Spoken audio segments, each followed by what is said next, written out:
Here is how you can activate LED flash notifications on your iPhone. If you are new here on Foxtecc, subscribe and we can get started. So we open up the settings and make sure you come back to the main settings page. So you have the profile picture at the top, scroll below and find accessibility. When you click there, then proceed to the section which is a little bit below. You have to scroll a little bit more, but it's called the audio and visual. So it is indicated by this blue icon. So click on audio and visual. And then at the bottom, you're going to be able to see the flash for alerts. So it's part of the visual section. So you can click there and it is turned off for me. So first of all, we're going to enable it like this.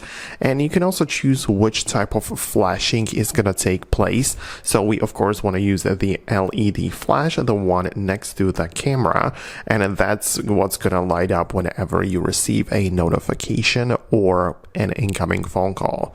And you also have some more options below. You can decide specifically if it's also going to be flashing while in the unlocked mode, or if it's also supposed to flash in the silent mode. So that's up to you to decide, but that's essentially it.